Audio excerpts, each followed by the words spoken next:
Hello, magandang gabi po sa lahat sa Italy at magandang umaga naman po dito sa Pilipinas. Ah, so gabing pong ito, ang pag-uusapan po natin ay ah, why God allow pain and suffering in our lives. Bakit hinahayaan ng Diyos na dumaan tayo sa mga pagsubok at kahirapan sa buhay? Why God allows pain and suffering to our lives gaya ng biglang pagkamatay ng mahal mo sa buhay, mga sakit, cancer, financial difficulties, at marami pang iba. At minsan, maisip natin, mahal ba talaga ako ng Diyos? We begin to question God when trials and sufferings enters in our lives. Is Jesus really loves me? Mahal ba niya talaga ako? Kung mahal niya ako, bakit ganito ang buhay ko? Magulo, mahirap, walang makain.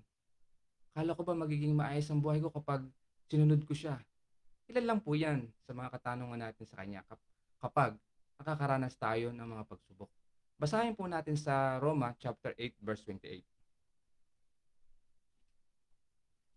Ang sabi po dito, alam natin sa lahat ng bagay ay gumagawa ang Diyos para sa mabuti, kasama ang mga nagmamahal sa Kanya. Amen po sa pagkabasa ng salita ng Diyos. Kaya nga, nangangahulugan ito na pinahihintulutan ng Diyos ang mga pagsubok at kahirapan sa ating buhay dahil ito ay bahagi ng paggawa niya at pagkilos sa mga bagay para sa ating ikabubuti. Kaya nga, mga minamahal ko't mga kapatid, may mabuting layunin ang Diyos sa likod ng mga pagsubok na yan. Ang sabi nila, ah, kahalin tulad ng pagdidisiplina ng magulang sa kanyang anak, ang mga pagsubok na dumarating sa atin, no? Sino po sa inyo mga nakaranas na paluin ng kanyang mga nanay o tatay? I'm sure halos lahat po tayo, di po ba? Madami pong dahilan kung bakit tayo napalo. Isa na po rito yung matigas ang ulo natin. Hindi tayo nasunod sa mga magulang natin. Napalo tayo dahil sa ayaw nating matulog na maaga, no? Lalo laro pa rin tayo ng laro. Pinalo tayo ni nanay o ni tatay dahil sa ayaw nila tayong mapuyat. Dahil kinabukasan, kailangan gumising na maaga dahil may pasok sa school or may online class. So, nagawa tayong paluin ng mga magulang natin ay sa kadahilan ng ayaw nila tayong mapuyat. At pag napuyat tayo, ay tiyak na may tendency na tanghaliin sa pagising. At pag tinanghali ng gising, ay baka hindi maka-attend sa online class. At pag palaging ganyan ang sitwasyon, ang grade sa school ay babagsak o mababa. So, may purpose po ang pagdidisiplina. Ano po yun? Para sa ating ikabubuti. But sometimes, minamasama natin yung pagpalo sa atin ng mga magulang natin. Nandiyan yung nagtatampo tayo sa kanila, no? Hindi tayo kakain, kukulong tayo sa kwarto, hindi ako love ni mommy, hindi ako love ni daddy kasi pinasaktan ako, pinapala ako. Ganyan po tayo noon. Tama po ba? We don't understand their purpose. Hindi natin sila naintindihan. Ganon din po tayo minsan sa Panginoon. Pag meron tayong mga pagsubok na dumarating sa buhay natin, ay sinisisi natin si Lord, no? Nagtatampo tayo sa Kanya because we don't understand His purpose. We don't understand His ways. Gaya nung pagkakaroon minsan ng isang malubhang sakit, no? Minsan iniisip ng tao, bakit binigyan ako ng isang matinding sakit? Karamdaman. You question God, no? Why? Bakit po ako nagka-cancer sa lungs or ako ang matinding nagkasakit, eh hindi naman ako naninigarilyo. Bakit hindi yung kapitbahay ko na chain smoker at lasenggero ang nagkasakit, no? Bakit? You question God. Pero mga minamahal ko't mga kapatid, baka ang pagkakaroon mo ng malubhang sakit ay siyang dahilan ng pagtawag mo sa Diyos. Di po ba? Baka ang pagkakaroon mo ng malubhang sakit ay ito ang magiging daan para magkaroon ka ng magandang relasyon sa Panginoon na magdadala sa iyo sa kaligtasan. Amen po ba? Amen po. Bigyan po natin isang malakas na palakpak ating Panginoon. Sometimes, we don't understand His ways, but one thing for sure, para po ito sa ating kabutihan. Basahin po natin sa Jeremiah chapter 29 verse 11. Sapagkat batid kong lubos ang mga plano ko para sa inyo, mga planong hindi ninyo ikasasama kundi para sa inyong ikabubuti. Ito yung mga plano magdudulot sa inyo ng kinabukasang punong-puno ng pag-asa. Amen po sa pagkabasa ng salita ng Diyos. Malinaw po na sinasabi sa talata na batid ng lubos ng Diyos ang mga plano niya sa atin. Mga planong hindi natin ikasasama, kundi para sa ating kabutihan. At ang mga planong magdudulot ng kinabukasan. Ano ang kinabukasan na yun? Ito po ay ang magkaroon ng buhay ng walang hanggan kapiling ng Diyos. Amen po. Amen po ba? Sabi po nila, ang pagsubok ay maihahalin tulad sa isang ginto. Ang isang minero, no? Kapag meron silang nahukay na ginto, hindi naman agad na makinang siya. Hindi naman agad na kulay ginto siya. Isa lang siyang parang ordinaryong bato. At ang hubog niya ay hindi pa perpekto. Yung ginto na nahukay ay daraan pa yan sa maraming proseso para maging isang tunay at makinang na ginto.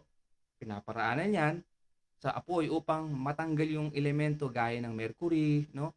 Nililinis muna siya upang malaman kung talagang dalisay o puro na ginto. Ganon din naman ang pananampalataya natin sa Panginoon. Nahahalin tulad tayo sa ginto na nahukay sa lupa, na pinaparaanan muna tayo sa apoy, sa mga pagsubok upang malaman kung talagang tayo ay tapat sa Kanya. Ginagawang dalisay ng mga pagsubok at kahirapan sa buhay ang pananampalataya natin. Amen po ba? Hinuhubog ng mga pagsubok at kahirapan sa buhay ang ating makadiyos na pag-uugali at binibigyan tayo ng kakayahang magalak sa kabila ng mga pagsubok sapagkat alam natin magbubunga ito ng pagtitiyaga at ang pagtitiyaga ay nagbubunga ng katatagan at ang katatagan ay magbubunga ng pag-asa. Amen. Praise God. Hallelujah. Alam niyo mga kapatid, ang pagsubok, no, at kapighatian ay dumarating sa ating buhay ay may layunin po yan at gantimpala. Ang sabi po sa aklat ng Santiago chapter 1 verse 2, no? Mapalad daw po ang mga taong nananatiling tapat sa Panginoon sa kabila ng mga pagsubok sapagkat matapos tayong subukin ay tatanggap tayo ng gantimpala. Ano ang gantimpalang 'yon? Ito po ay buhay na pinangako niyan. Ito po ay buhay na walang hanggan kapiling ang Diyos sa langit. At palagi po natin tatandaan mga minamahal ko't mga kapatid, hindi niya tayo bibigyan ng mga pagsubok na higit sa ating makakayanan. Tapat ang Diyos. Hindi niya pinahintulot na kayo'y subukin ng higit sa iyong makakaya at sa oras ng pagsubok, bibigyan niya tayo ng lakas upang mapagtagumpayan iyon. All you have to do is seek and pray. Lumapit ka sa Diyos, kapatid. Inaantay ka lamang niya. Lumapit ka sa Kanya. Isuko mo sa Kanya kung ano man yun ang pinapasan mo sa buhay. So mga kapatid, napaka-importante po dito. So, seek the help of God. Mag-pray po tayo kay Lord. Bibigyan niya tayo ng lakas para mapagtagumpayan ang mga hinaharap natin sa buhay. Nakakatiyak po tayo mga kapatid na hindi pababayaan ng Panginoon na malukmok tayo sa ganong sitwasyon. Ang sabi nga no, sa banal na aklat, magpakatatag kayo at lakasan ninyo ang iyong loob. Huwag kayong matakot sa kanila sapagkat sasamahan ko kayo. Hindi ko kayo iiwan, hindi pababayaan man. Praise God. Hallelujah. Isa pong malakas na palakpak po para sa Panginoon. Praise God. Hallelujah. Mga minamahal ko't mga kapatid, hindi natin alam kung paano kumikilos ang Diyos sa ating buhay. May iba't ibang kaparaanan ang Diyos sa buhay natin. Bakit nangyayari ang masamang bagay sa buhay natin? Ano? Ito po ang mga tanong na napakahirap sagutin. Gaya na lang po si Job. Sino po si Job? Ito po ang kwento po ni Job, ito po ay matatagpuan sa Old Testament, chapter 46. Job chapter 46. Kung babasahin po natin ang buong storya ni Job, ay makikita po natin kung paano dumating ang pagsubok sa kanyang buhay. No, si Job ay isang napakabuting tao. At si Job ay isa ring mayamang tao, pinagpala siya ng Panginoon. No, siya ay maraming hayop at mga alipin. Siya ay may asawa at 10 anak. Binigyan siya ng maraming pagpapala ng Panginoon. But one day, Job's life was ruined. Bigla na lang naglawang parang bula ang kanyang ari-arian. Ninakaw lahat ng kanyang mga alagang hayop at pinatay ang kanyang mga alipin, no? At nasunog lahat ng mga tanim at ang masaklap pa nito, namatay pati ang kanyang 10 anak. Wala nang natira sa kanyang kabuhayan. Everything was lost. Everything that he had made his life happy had been wiped out. Si Job ay lubhang nalungkot. Subalit, hindi siya nagalit sa Diyos. Lumuhod siya at nanalangin at sinamba ang Diyos. He grieved heavily like any normal person, but then he worshiped God. Job trusted God. Kahit gaano pa man ang nangyari sa kanyang buhay, ay hindi siya nawala ng pananampalataya sa Diyos. He continued to pray and worship God. Hindi niya kailanman sinumpa ang Diyos because he believes that God is in control of everything. God created all things here on earth. No? So he has the power to take it. God never promised us easy life, but he does promise to be with us always. Gaya po na nangyari kay Job, hindi po siya iniwan o pinabayaan man ng Panginoon. After po nang malampasan ni Job ang mga pagsubok sa kanyang buhay ay pinagpala ng Diyos si Job. Binigyan siya ng Diyos ng higit ng maraming ari-arian kaysa sa dati. Binigyan siya ng Diyos ng mas maraming alagang hayop. Si Job at ang kanyang asawa ay nagkaroon pa ng maraming anak. Sila ay maligaya at si Job ay nabuhay ng matagal. Praise God. Hallelujah. Tingnan niyo po, napakaganda po ng ending ng story. The life of Job is a powerful inspiration to anyone who's ready to give up. Mga minamahal ko't mga kapatid, maaaring hindi natin alam ang dahilan ng ating pagdurusa ngayon. Ngunit dapat tayong magtiwala sa Panginoon, sa kanyang kapangyarihan. Now, ang responsibilidad lang natin sa Diyos ay sumunod sa Kanya at magtiwala sa Kanya at magpasakop tayo sa Kanyang kalooban. Nauunawaan man natin o hindi ang Kanyang ginagawa sa buhay natin, kung gagawin natin ito, mga minamahal ko't mga kapatid, ay matatagpuan natin ang Diyos sa gitna ng ating mga pagsubok.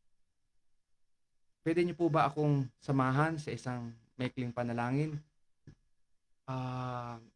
Kung kayo man ay dumaranas po ngayon ng mga pagsubok sa buhay, sundan po ninyo ako sa maikling panalangin na ito. Lord God, praise you, O Lord. Praise you, hallelujah. Purihin po kayo sa gabing ito, Panginoon. Purihin po ang kabutihan ninyo, Panginoon.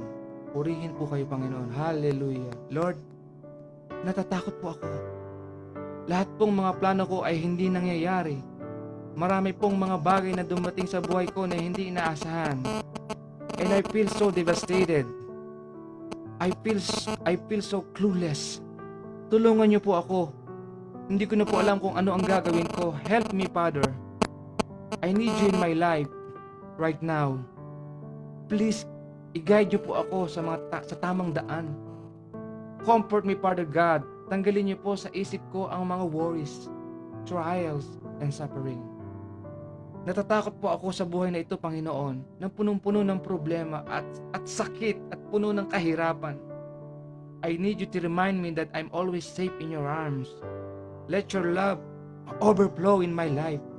At turuan niyo po ako, Lord, na makinig sa inyong tinig. Sa halip makinig ako sa mga kasinungalingan ng kalaban. Help me, Father God, to overcome all my fears. Baguhin niyo po ako sa aking pag-iisip. Palakasin niyo po ang aking pananampalataya sa inyo. Patawarin po niyo po ako sa mga nagawa kong kasalanan. And I surrender to you, Lord, all my problems. Mula ngayon, sa inyo lang po kami magtitiwala dahil alam po namin na hindi niyo kami iiwan ni pababayaan man. In Jesus' name we pray. Ang lahat po ay magsabi ng Amen. Amen! Praise God! Maraming salamat po sa inyong pakikinig. Naulitin po. Thank you. Good night po, Italy. Good morning naman po sa Pilipinas. Sa ulitin po, God bless po. Sa Diyos po ako po riyan. Praise God.